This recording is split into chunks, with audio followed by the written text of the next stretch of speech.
Mga kagar, ipakita natin sa inyo. Yan. Ito yung yung pa-slope. Kung mapapansin nyo mga kagar, yung distance ng pagtanim nila is yung iba nasa 1 by 1 or 2 by 2 yung distance.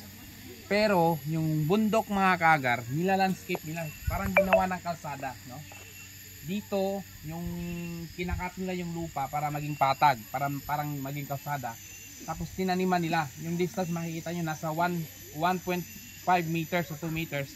Tapos yung second lane na naman mga kagar, yung distansya galing doon pababa, nasa 10 meters. Another line na naman. Pero dikit-dikit yung pagtanim. Then another naman, dikit-dikit yung pagtanim. Ang purpose niyan mga kagar, dahil yun sa erosion. Na hindi magla-landslide yung lupa. No? Pero tingnan nyo naman yung tubo ng agarwood. Napakalaki. Doon, no? Yung lapit natin dito mga kagar. Para mas maano nyo mga kagar, mas maintindihan nyo kung bakit ganyan yung distansya.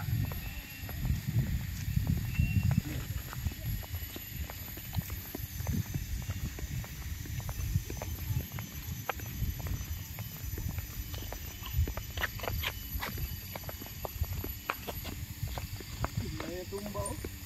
Kwarta na.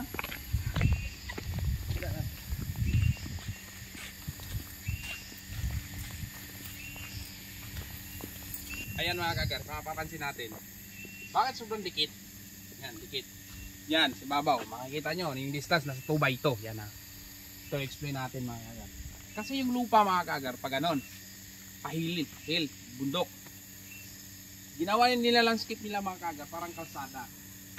First, bawat lane niya, bawat landscape nila, 2 lane lang yung pinatanim. Diyan.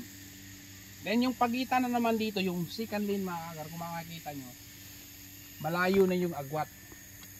Nasa, pagpalagay natin, 1, 2, 3, 4, 5 or 6 meters. Pero pagdating doon sa babaw, yung mga dahon nag-aabot pa rin. Dahil yung bundok, patagilid. Ayan. Same sa kabila mga kagar yan. Makikita nyo dyan, no? Yan po yung distansya.